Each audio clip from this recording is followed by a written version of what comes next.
Herkese merhabalar. Geldim. Evet, uzun bir sessizlik zamanıydı biliyorum.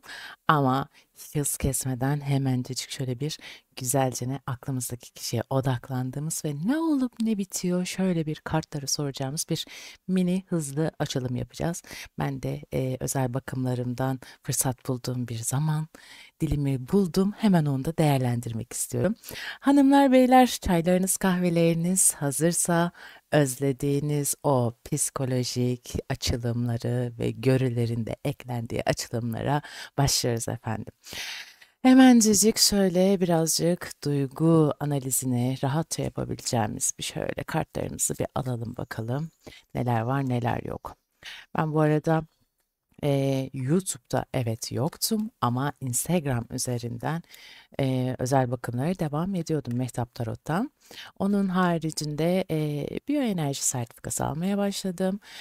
Şifalandırma ile alakalı, arınmalarla alakalı yapabileceğim herhangi bir şey varsa yine bana danışabilirsiniz.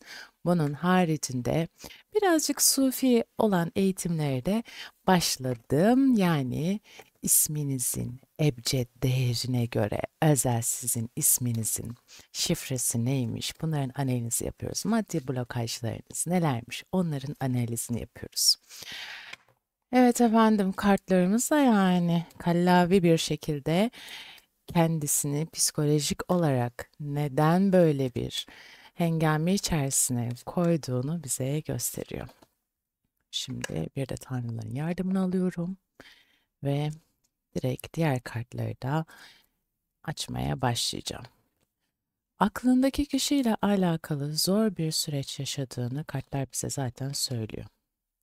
Sahiplenmek, cömertlik. Sizin aranızda anladığım kadarıyla bir güç savaşı var. Yani mahkeme kartı, bana bir şans ver, kadersel değişimler ve sahiplenmek ve cömertlik durumuyla alakalı bir handikap içerisine girmişsiniz. Mahkeme kartı diyor ki benim üzerimde çok fazla baskı var ve bazı şeylerle yüzleşmem, hesaplaşmam gerekiyor. Artık aramızdaki ilişkinin ne olduğunu anlayabilmemiz için bir tık daha ilişkiyi ciddiyete getirmemiz gerekiyor. Şimdi şu Sirius'u çok severim. Yani diyor ki kadersel değişimler. Sizin aranızdaki belki bir sessizlik var, belki bir uzaklaşma, belki de korkularından dolayı geri çekilen iki taraf var belki. Şu an yaşadığınız ilişkiyle alakalı. Hissiyatla alakalı biraz sağlık sorunlarının ilişkinizi sınava soktuğuyla alakalı böyle bir hissiyat var içimde. Yani diyor ki hayat üzerindeki etkisi okült konularla ilgili. Bir taraf baskın olmaya çalışıyor. Ve o yüzden birbirinizden uzaklaşmışsınız. Bana bir şans ver demesi aslında bundan kaynaklanıyor. Yani kendisini tam olarak ifade edemediğinden dolayı bu ilişkinin biraz böyle dengelerinin bozulduğu ve havada kaldığı bir duruma getirdiğini söylüyor. Aslında birbirinize yardım edebilirsiniz. Yani birbirinizi umutsuz bir şekilde hissediyor ama gerçekçi olmayan düşüncelerle birbirinizi yıpratıyor da olabilirsiniz. Mahkeme kartının ilk gelme sebebi de aslında bundan dolayı. Yani belki kolektifin bir diğer yarısında belki taraflardan bir tanesi yasak aşk ilişki yaşıyordur, boşanma süreci içerisindedir ya da sizinle olan ilişkinizi bir boşanma süreci içerisine getiriyor da olabilir. Ama şöyle bir durum var. Bu boşanma eğer kolektifin dediğim gibi bir diğer yarısıyla alakalı boşanmayı istemeyen tarafın aklındaki kişi olduğunu söyleyebilirim sana. Tamam, biraz belki flörtöz, biraz çapkın vesaire gibi olabilir ama aranızda sizin fark edemediğiniz bir tutku, bir sezgisel bir durum var. Ya o kadar hızlı konuşuyorum ki inşallah beni yakalayabiliyorsunuzdur. Şans isteme sebebi de birazcık bundan kaynaklanıyor diyebilirim hayatım. Şimdi geldik sahiplenmek cömertlik olayına. Bunun gelgeç bir duygu olmadığını söyleyebilirim. Aranızda birbirinizi tamamlayan öyle bir duygu var ki aslında sen belki bunu fark ediyorsun ama karşı taraf bunun belki de farkında değil. Yani birbirinize çelişkili davranıyorsunuz. Birbirinize aynı yolda eşlik etmiyor olabilirsiniz ama birbirinize deli gibi bağımlı bir duygu durumu içerisinde olduğunuzu söyleyebilirim. Bunun farkında değilsiniz anladığım kadarıyla. Şimdi 6 tane kartımızı alalım.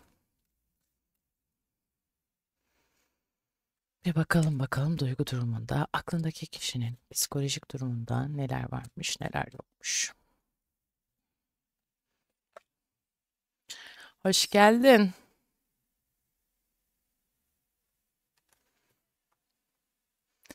Bazı gözler yaşlandı hemen. Bazı gözler hemen yaşlandı.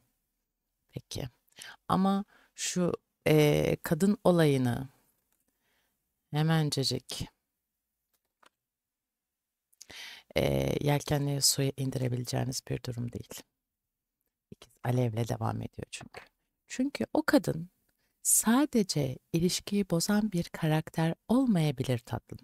Demek istediğim şu, belki görümce, belki elti vesaire yani anne gibi durumlar da olabilir. Şimdi diğer kartları da alacağız, bakacağız zaten neler var diye. Ama hemencecik yelkenleri suya indirme lütfen. Şimdi diğer duygu durumuna da geleceğim ama şöyle birazcık bakacağım. Aklındaki kişiyle alakalı senin kendini ispat edememenle alakalı ikazlar var. Hem şimdi bakım sırasında hissiyatlarımı da gördüğüm için aklındaki kişinin kolektif enerjisine katılabildiğim için şöyle bir şey söyleyebilirim. Aranızda çok fazla en başından beri söylediğim gibi çok fazla güç gösterileri var aranızda. Alma verme dengesi tamamen rekabet üzerine kurulu bir ilişki aklındaki kişiyle. Yani hem meydan okuyorsun hem de senin üzerine daha pozitif, daha olumlu gelmesi için de çabalıyorsun aslında. Demek istediğim o. Tamam, belki sana farklı bir yüzünü göstermemeye çalışıyor, daha uyumlu olmaya çalışıyor ama şöyle bir durum var. Sen bu kişi için çok emek vermişsin. Sevgini, duygularını, yeni başlangıçlarını, her şeyini bu kişiye karşı uyarlamışsın. Uykusuz kalmışsın, gözünü karartmışsın. Belki yaptığın ailenle diyalogların vesaire belki araya küskünlük girdi. Yani kendini ruhen, madden, manevi bir şekilde yorabilecek her şekilde kendini bu ilişkiye adadığını söyleyebilirim. Çünkü sen tamamen ona inanmışsın, güvenmişsin. Ama bu kişinin davranışlarından dolayı sen nedense hep bir muallakta kalmışsın. Hep başkası varsa ya eski ilişkisini unutmadıysa ya işte yasak aşkı yaşıyorsa gibi o kadar kendini böyle hani alakasız detaylarla huzursuz etmişsin ki belki haksız olduğunun farkında olmayabilirsin. Kartlar bunu söylüyor. Çünkü duygu durumun ona teslim olduğunu söylüyor. Ama verdiğin mücadele birazcık can acıtan türde olduğunu söyleyebilirim hayatım. Hemen devam edelim. Diğerlerini de bu kadar detaylı yapmayacağım. Diğer kartları da alacağım. Kaçış içerisinde aklındaki kişi kapana kısılmış. Şu an bir boşlukta. Aranızda tutku ve ihtiras var. Sadakat, güven ve yanlış seçimler. Yanlış seçimler gelmeseydi iyiydi. Devam edelim duygularında neler saklıyor.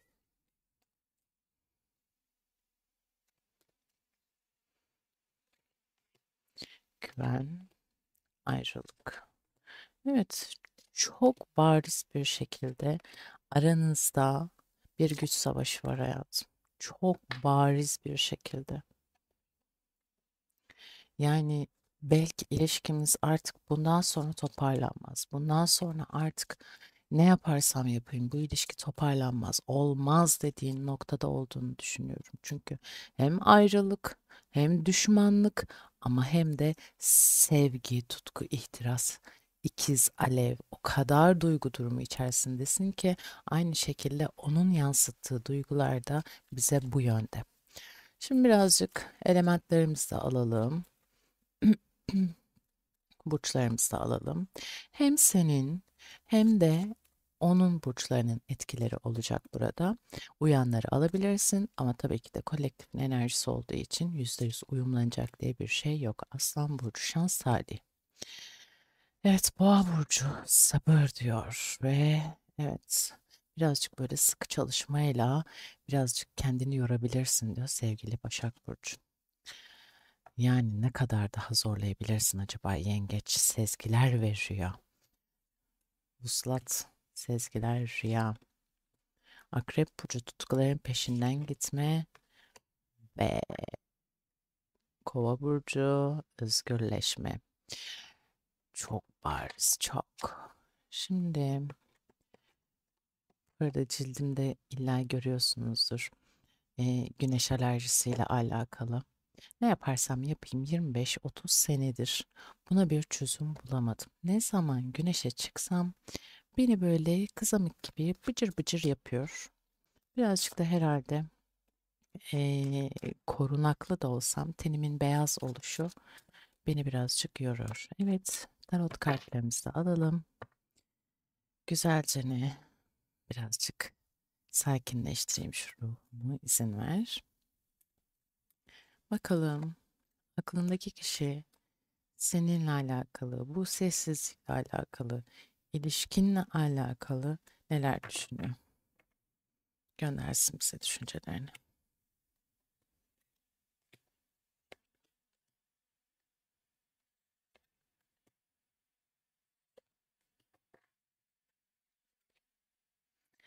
Değnek ası, kılıç dokuzusu.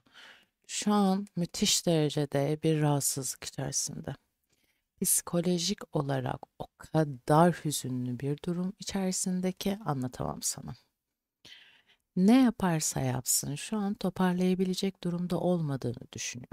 Şimdi güven, sadakat ve diğer tarafa kadersel değişimleri şöyle birazcık uzaklaştıralım. Kameranın açısı anladığım kadarıyla harika ve bakalım duygu durumunda neler var. Şimdi ilişkinizle alakalı birazcık odaklandığında aklındaki kişinin ne yaparsa yapsın şu an birazcık uzaklaşma enerjisinde olduğunu görüyorum. Yani ne kadar zor günler geçirdim gerçekten farkında değilsin acaba diyor. Gerçekten değil misin diyor. İyileşmeye de ihtiyacım var ama diyor bunları bana diyor destek olarak bu zamanları geçirebilirim diyor. Yani senin de olgun olmanı istiyorum diyor. Bana bu yolda yanımda destek olabilirsen ben de böyle geçirebilirim. Yani bu kişi Koç, Aslan, Yay enerjisinde olabilir. İşte tutku, cinsellik, işte dedik ya üstünlük enerjisi hep böyle birazcık alttan almayı bilmeyen bir karakter olduğunu da söyleyebiliriz. Bana birazcık böyle her ne kadar aslan enerjisi de olsa da Koç'un öncü burcun böyle hırslı, kendine güvenen, atılgan, her istediği olmasını isteyen bir enerjiymiş gibi geliyor bana. Diyor ki ben sana zaten güveniyorum diyor. Kendime de güveniyorum ama çekinmeyle, kuşku duymayla, inanmayla alakalı bazı diyor ayarlamam gereken durumlar var diyor. Bu ilişki evet dengesini, şirazesini kaybettiren bir üçüncü kişinin etkisi var bu ilişkide. Bu da nedir? Eğer ilişkide dediğim gibi yasak aşk durumu varsa ki kolektifin enerjisindeki kişi bana birazcık boşanmış olan bir karakterden bahsediyor yani hissettiriyor. Onun etkileri yani ondan kaçıyor aynı zamanda sana sığınmaya çalışıyor fakat senden de böyle birazcık eee, dik notada konuşmalar, diyaloglar, anlayış göstermemen, şefkat göstermemen veyahut da inatçı bir yapıyla karşılaşmasıyla alakalı durumlarla yüzleşince bu sefer senden de kaçma ihtimalinin çok olduğunu görüyoruz. Yani diyor ki ben artık aşkla alakalı, işte güvenle alakalı bazı sıkıntılar yaşıyorum ve bundan dolayı da ben birçok şeyden uzaklaşıyorum diyor. O yüzden dolayı şans talih durumu benim hayatıma, benim karşıma çıkmam beni gerçekten çok etkiledi. Evet, seni kabullenmem çok zor oldu. Kafa karışıklığı çok yaşadım ama esnek olduğum zaman seni hayatıma kabul edebildim. Ve bu yüzden dolayı da işte dediğim gibi geçmiş gerçekten onun için çok zorlayıcı olmuş. mücadele ettiği şeyler olmuş ve gerçekten ceketini alıp gidebileceği bir nokta aramış. Belki de yaşamış bunu. Yani duygusal bir karakter olduğunu söylüyor bize aynı zamanda. Ben mücadelemi verebiliyorum. Aynı şeyi de senden bekliyorum enerjisini çok fazla bize iletiyor bu kartlar aracılığıyla diyebilirim. Devam edelim. Değnek konusuna her şeyi tek başına halledebilecek bir karakterde olduğunu söylüyor bize. Yani her ne kadar toprak elementinde de olsa, dedik ya boğa, başak, oğlak enerjisinde olsa da yani kolay kolay aslında bildiğini değiştirebilecek bir yapıda değil. Dediğim dedik bir karakter bu aslında. Ama aynı şekilde sabır ve enerjiyle beraber ilerleyebilecek bir karakter. Bak güvenilir bir karakter olduğunu söyleyebilirim aklındaki kişinin. Ama çok yavaş hareket eden, iki yerde bir derede kaldığı zaman da sürekli sen bu kişiye bir şeyleri dayatırsan kalp kırıklığı sana da kendisine de yaşatacak olacak bir karakter olduğunu söyleyebilirim. Ha, evet, güzel anılar biriktirebilirsiniz, iletişiminiz güzel olabilir vesaire vesaire ama sürekli mantık dahilinde hareket etmeyi seven bir karakter olduğunu söyleyebilirim bu kişi için. Ve şöyle bir şey var. Ben ne kadar sabırlıysam senin de o kadar sabırlı olmanı istiyorum diyor. Çünkü eee, kolay değiştirilemeyen bir karakteri var aklındaki kişinin. Gelen boğa burcunun özellikleri aslında bu. Dediğim gibi her ne kadar boğa dediysek de toprak elementini simgeleyen oğlak, boğa, başak ya senin ya onun etkisiyle beraber bir sabır sınavından geçtiğinizi söyleyebilirim. Yani bunu bilerek yaklaş ona. Bunu bilerek yaklaş. Çünkü ne dedik? Kral kartı geldi.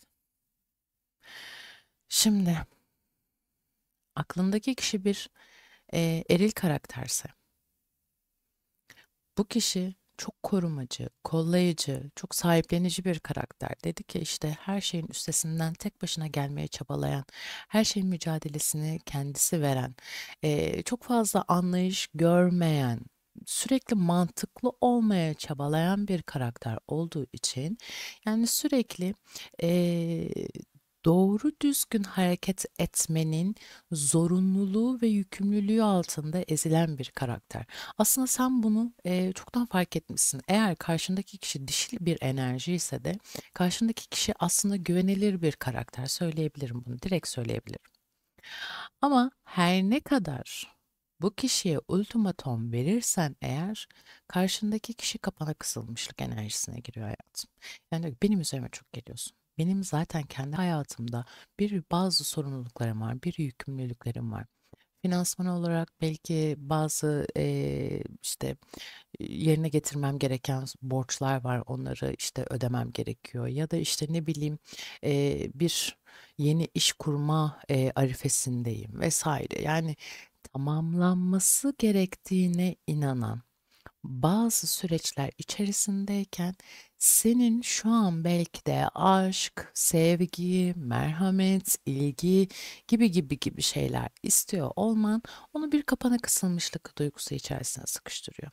Çünkü bu kişi şu an bu duyguları çok geri planlarda atıyor. Yani tamam netlik istiyor, işte aranızda sır saklansın istenmiyor, etmiyor vesaire ama şu an senin ay kelebekler gibi işte aşk yaşamak istiyorum, duygu durumum işte şu şekilde olsun dediğin zaman hemen araya ayrılığı ekiveriyor. Hemen sırtını döner bu karakter, uzaklaşır. Mesafeli olma, mesafe koyma durumu. Çünkü diyor ki yani şu an benim için aşk şu an birinci sırada değil. Ben başarıya odaklanmış bir karakterim. Ben sıkı çalışmaya inanan bir karakterim. Dikkatimi dağıtma, duygusallık vesaire, günaydın mesajı bekleme benden. Veyahut da iyi geceler mesajı bekleme. Ne bekleyeceğiz? Ne bekleyeceğiz? Yani hem bir ilişki içindeysek o zaman ne bekleyeceğiz yani değil mi? O zaman işte hayatta olumlu adımlar atabileceksek o zaman açığa çıkarılmayan o güzellikleri beklemekte demek ki sizlerin de hakkı. O yüzden ayrılık kartını sık sık getirmesinin sebebi de bundan dolayı. Kapanı kısılıyor. Birazcık böyle mücadele verebilecek duruma gelebilecek, işte hemen benim pilim bitiyor enerjisiyle hop ayrılık kartını hemencecik ekiveriyor. Ama neden? İşte bu yük, sorumluluk gibi şeyler. Peki ilişkinin geldiği şu anki nokta durumuna baktığımızda neler var hayatım? Kılıç beşlisi, sana da merhaba. Kılıç beşlisi beni böyle her zaman tedirgin eden bir enerjiye sahip. Çünkü çatışma, tartışma, zor durumda işte kalmak gibi enerjiler vardır. Birazcık da böyle inatçılık vardır. Yani sinirliliğinden seni sürekli kırıyor olabilirim. Ama bu benim rekabetçi yanım. Ben sürekli kazanmayı seven bir enerjiyim. Gene böyle ateş elementi yakıp yıkar. Koç, aslan, yay gibi hissettiriyor bana bu. Buna keza da zaten toprak elementi geldi. Ateşle toprak birbirini biliyorsun. Birazcık şeydir, nasıl diyeyim? Yani besler gibi gözükse de aslında söndürür yani toprak, işte ateşi. Şimdi biz burada bir başak detaycılık falan diyoruz ama işte bunun zaferi, kendi kendine zaferi aslında bir yenilgiden ibaret. Kılıç beşlisini çok sevmem. Kazanırmış gibi olur ama herkes küser gider. Kimi kırdığının farkında kalmaz. En sonunda bakar, ben yalnız kalmışım der. Orada ağlatmış mı, kırmış mı, kural tanımış mı? Bunların hiçbirinin farkında varmaz. Yeter ki kendi zaferine baksın, değil mi? Sevmem kılıç beşlisini. Diyeceksin gibi. Mehtap abla çok acımasız olmuşsun. Bu kadar zaman sen ne yaşadın? Evet hayatım. Bu süre zarfı içerisinde o kadar hikayeler dinledim. O kadar acımasız karakterlerle çalışmalar yaptım ki gerçekten artık duygumu böyle hop kenaraya bırakmak durumunda kalıyorum. Şimdi aynı zamanda bu kişiyle aranızda sizin bir iletişim, bir çatışma, bir uzaklaşma var ise çok ilginçtir ama senden bir haber bekliyor. Senden bir adım atıyor. Her ne kadar kendi hatası olduğunu bilse de senin özür dilemeni bekliyor. Çünkü şu an öyle bir durum içerisindeki bir boşluk içerisinde. Kendisi düzeltmeyi, kendisi yapıcı olmayı bilmiyor. Bunu öğrenememiş kendi hayatında ve hayatını yavaşlatır durumda. O kadar üzgün, o kadar böyle kendi sorumluluklarını böyle çok güzel pazarlayan bir karakter ama dönüp dolaşıyor diyor ki ben zafer kazandım güya diyor ama kaybettiklerinin farkında değil. Kendisini sıkı çalıştığını düşünüyor ama aslında o da değil. Senden haber bekliyor hayatım bu kişi. Çünkü senin ona atacağın haber, senin ona atacağın bir mesaj onu şu an bir boşluk içerisinden çıkartacak. Böyle de bir prensesi bulmuşsunuz. Çok ilginç yani. Çıkan kartların enerjisi birazcık tehlikeli aslında. Yani çok fazla değil ama gel gelelim alt benliğinde, iç dünyasında neler var neler yok diye baktığımız zaman da şu güneş kartının beyhude aşk dolu ve güzellik hissiyatı işte beni benden alıyor. Güneş kartının evet gizliliğe artık gerek kalmadı. Artık iki tarafında birbirini çok iyi tanıdığıyla alakalı detaylı olarak hiçbir şekilde sır saklanmadı veyahut da kötü biten her ne varsa artık bunların güzel bir enerjiyle temizleneceğinin habercisi olabilir.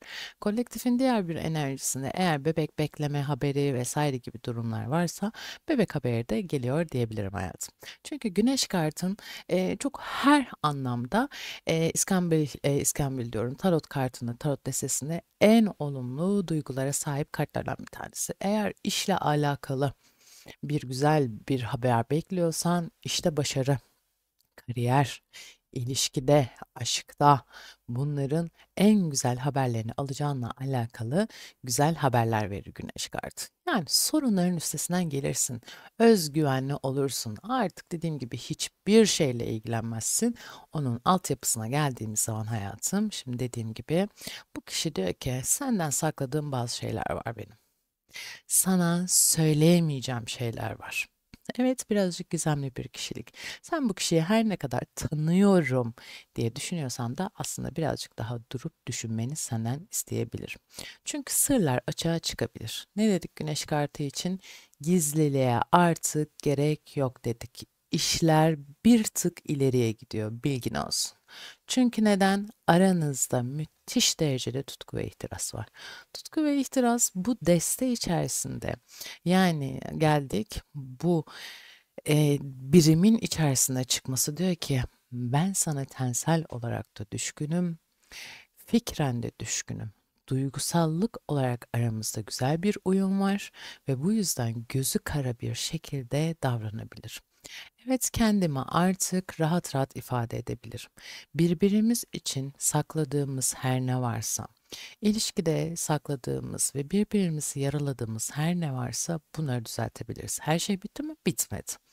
Bitmediğinden dolayı da bunları artık olgunlukla oturup konuşabiliriz. Çünkü neden? Sezgiler veriyor. Ne dedik? Yengeç burcu dedik. Yengeç burcunun gene su elementi. Su elementinin enerjisine bayılırım. Yengeç, akrep, balık. Sezgiler, duyguların dürtüsüyle hareket eder. Yine ne dedik? Tutku ve ihtiras devreye giriyor çünkü. Bunlarla birlikte ne dedik? Güneş kartı. Sezgiler, rüya, belki sen çok fazla düşkünlük yaşıyorsun ama kendini ağırdan satmak için birazcık böyle geride durmaya çalışıyorsun. İşte ne dedim? Şu kartın destenin altında ne dedim? Uykusuz geceler yaşıyor. Mutsuz geceler yaşıyor, kabuslar yaşıyor. Senin onu bırakabileceğin ya da bu ilişkiye sahip çıkmayacağınla alakalı böyle bir düşünceleri, endişeleri. Ya sen nasıl şu an yanında olamazsın onun? Şu an onun endişeleri içerisinde ama kendi iç dünyasına baktığımız zaman ne dedik? Rüyasında görüyor seni hayatım. Ve sen o kadar eminsin ki üstün olduğundan dolayı ne oluyor? Bir vuslat duygusu içerisine geliyor. Senin kalbin kırık mı? Kırık olabilir. Duygusal yaraların olmuş olabilir mi? Travmatik geçmişlerin olmuş olabilir mi? Evet. Ama yokluğunla özlemi çekilen kişiyle alakalı buna erişmek diyebiliriz hayatım. Çünkü dedik ya işte güneş kartı, tutku, ihtiras. Daha ne desin destelerim benim. Hepsi efsunludur. Hepsi güzel cevaplar verir. Yani daha ne desin şu anki duygu durumu içerisinde evet ben artık aşılamayacak ve halledemeyecek duruma geldim bu duygularla alakalı ve ben bunları yavaş yavaş halledip bunları su üzerine çıkartmayı planlıyorum diyor. Hani senin o görmediğin gizli kalmış duygular, karakterler var ya işte onlar yavaş yavaş su üzerine çıkıyor hayatım. Geldik. Peki diyeceksin Mehtap ablacığım. O kadın kartı niye geldi diyeceksin. Bu ya eski hatun ya eski toksit ilişkisi zaman zaman hortluyor olabilir. Ama enerjisel olarak da bana şu an bakımın devamında verdiği hissiyat şu şekilde bu kayınvalide olabilir. Anne olabilir. Ve kız kardeş olabilir gibi gibi gibi. Yani ilişkiye karışan bir karakter diyebilirim. Yani aldatmayla alakalı. Ha diyebilirsin Mehtap ablacığım ben aldatmayı yakaladım ve o yüzden bu ilişki zaten bu noktaya geldi diyebilirsin. Ya da şu an bir aldatma enerjisi alıyorum da diyebilirsin. Tamamen senin ilişkine yön vereceğine alakalı. Çünkü neden burada iki tane daha açılmamış yorumlama bekleyen iki harika destem daha var. İstersen bir dinle. Tılsım olmuşsun enerjisini çok severim. Bir aile kartıdır. Seninle tamamlandığını söyler bana aynı zamanda. Ve aynı zamanda bu huzuru zorlukların bittiğiyle alakalı bir durum var. Şimdi aileye çok düşkün bir karakter. Gördüğün gibi köpekler var. Sadıklığa önem veren bir karakter. Ve her ne kadar belli değilmiş gibi gözükse de aslında ailenin birliğine çok önem veren bir karakter. Belki aileden destek görüyordur. Belki aile büyükleri onun için çok önemlidir. Bir nasıl diyeyim? Görüye göre de rahatsız olan bir aile büyüğü var. Ondan dolayı da şu an aile üzerine çok fazla ilgi göstermesi gerekiyor diyebilirim bu konu hakkında. Seninle alakalı düşüncelerine geldiğimizde biraz Akrep Burcu'nun enerjisi var. Akrep dedi ki su elementi. Su elementini severim. Duygularıyla hareket eden bir karakter. Ama şu an diyor ki belki aileyle alakalı problem yaşadığı için de bazı şeyleri ertelemek durumunda. Ama senin sadakat ve güveninden emin olduğunu söyleyebilirim. Çünkü siz bu aşamayı, siz bu hendeyi çoktan atlamışsınız. Daha önceden buna benzer bir sınav vermişsiniz. Bunun dersini almış mıdır Mehtap abla dersen almış hayatım. Dediğim gibi karşındaki kişiye bir anlayış göstermen gerekebilir. Yani ruhsal olarak kendini her ne kadar tedavi etmeye çalışırsa çalışsın bu kişi sana hani rahat rahat böyle hani arkasını dönüp de uzaklaşabilecek bir karakter değil. Aranızda çünkü çok büyük bir tutku ihtiras var. Sadakat güven durumu var. Ama aileden dolayı yaşadığı bir handikaplar da olabilir ki bazı şeyleri ertelemek durumunda kalıyor. Bu da neden? Zaman kazanmak zorunda hissediyor kendini. Aranızdaki bu karmaşıklığı birazcık diyor ya belki de sular bir durulsun bakalım bakalım yani neyin ne olduğunu bir anlayalım. Saati içerisinde de olabilir. O yüzden şu an her ne kadar kaçırılmış bir fırsat gibi gözükse de aranızdaki bu uzaklık, bu mesafe, belki engellenme var. O yüzden şu an diyor ki ben önüme bir hedef koydum. O hedefime doğru gidiyorum. Bana birazcık anlayış gönder. Evet ben senin sadakatinden eminim ve benim de sadakat ve güvenimden sen de emin ol. Lütfen yoğun tutku yaşadığımız, heyecan yaşadığımız ve birbirimizi sınandığımız bu durumu birazcık yavaştan götürelim. Lütfen buna mahal ver. Birazcık dediğim gibi ertelemek durumunda kalıyor. Her ne kadar sen birazcık kendini uzaklaştırıp ya bitti bu ilişki artık bir daha dönmez. Hani derler ya bu araba buradan artık dönmez. İletişimi kestik. İşte şudur budur vesaire. Birazcık ertelemek zorunda kaldığınızı söyleyebilirim. Ama bunun için bir ışık var mı Mehtap abla? Var bebeğim. Değnek ası var. Senin aşkınla yandığını bize söyle hayatım. Değnek ası. Çok severim değnek asını. Enerji tam. Fırsatlar tamam. Tutku tavan. Bununla birlikte ne var bu destemizde? İkiz alevi var. Aynı frekanstasınız siz bu kişiyle. Aynı düşüncelere sahipsiniz. İki ruhsal, kutsal ruhun ilahi birleşmesi. Birbirinize o kadar çok benziyorsunuz ki bu kişiyle alakalı. Çok fazla düşkünlüğünüz var. Zaten aslında birbirinizi yıpratmanızın sebebi de bu. Mantıkla karar vermeye çalışıyorsunuz. Her ne kadar böyle hani birbirinizi yorarsanız yorun, işte ikinizin de aslında verdiği sınav bu yönde. Kova burcunun etkisi. Yani iletişim sizin için aslında çok önemli olsa da birbirinizle iletişim kurmayı çok fazla bilmiyor olabilirsiniz. Herkesi çok düşünüyor olabilirsiniz. Zeka çok tavan olabilir ama ne diyorum şu laftan nefret ediyorum. El iyisi olma. Yani ele iyi davranıp da eve kötü davranan karakterlerden olmasın hiç kimse. Ben bunu hiç sevmiyorum. İşte bu özgürleşme enerjisi aslında birbirinize çok benziyor olmanızdan kaynaklı. Yani dediğim gibi bu birazcık hava elementi. Terazi kova ikizlerdir aslında. Yani iletişim onlar için çok fazla. Ve bu yüzden birbirinize karşı kullandığınız yanlış kelimelerden dolayı ne oluyor? Düşmanlık oluşuyor aranızda. Kırıcı ve yok edici duygular devreye giriyor. O zaman ne oluyor? Karşındaki kişi gard almak durumunda kalıyor. Soğuk savaş oluyor aranızda. Yani iki tarafta çok baskın karakterlerdense, öncü karakterlerdense bunun artık bir şekilde farkına varmanız gerekiyor. Yani bir taraf belki aileye bağlı, bir taraf özgürlüğüne bağlı. Bir taraf çok duygusaldır, bir taraf çok sakin ve rasyonel bir karakter olabilir. İşte bunu artık ilişkiniz belli bir süreye, belli bir raddeye, belli bir seviyeye geldiyse güven oluşmuş olması lazım ve iletişim durumunu artık çözmüş olmanız lazım. Tutku mu? Birliktelik mi, birbirinize motivasyon mu veriyorsunuz veyahut da duygusal bir aşk mı yaşıyorsunuz veyahut da birbirinize maddi kolaylık mı sağlıyorsunuz? Artık bu ilişkinin ne olduğunu farkına varmanız gerekiyor olabilir. Çünkü kartlar diyor ki ben belki de yanlış seçim yaptım. Karşı tarafın şu an altyapısında, psikolojinin altında, düşüncelerinde bu var. Çok heyecanlı.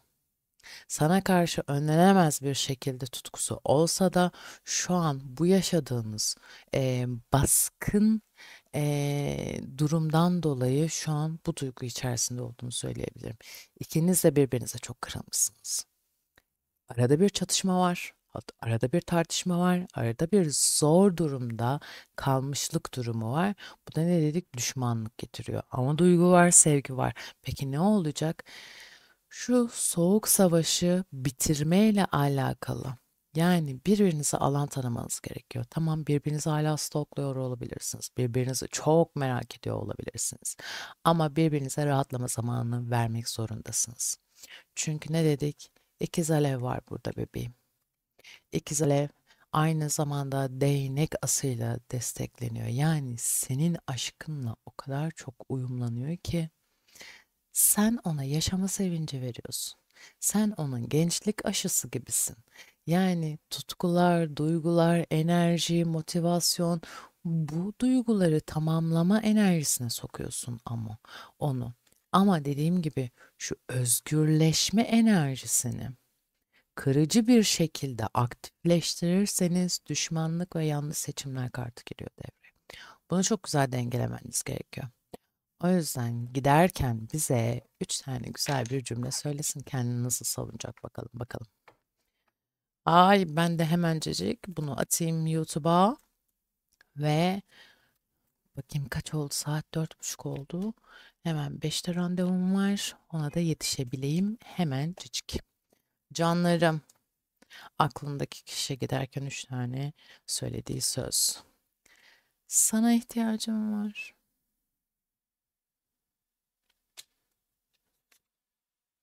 Verdiğim sözleri yerine getiremediğim için üzgünüm. Tam da netleştiremiyor kamera. Ve son giderken de hala kendimi bulmaya çalışıyorum. Ay artık bul lütfen. Bul lütfen. Artık o kadar bu ilişkiyi bu raddeye kadar getirmişsin. Artık bul lütfen. Evet, canlarım, ciğerlerim, yorumda beni yalnız bırakmayın lütfen. En azından 3 tane kalp emojisi bırakabilirsin. Eğer özel danışmanlık istiyorsan Instagram'dan Mehtap Tarot'tan bana ulaşabilirsin. Kendine dikkat et, hoşça kal. Hayalin uzakta, gerçekler hep aynı karede. Engellendim, yapamıyorum, anlamıyorsun beni. Bak şimdi yazdıklarım anlatıyor kelime kelime.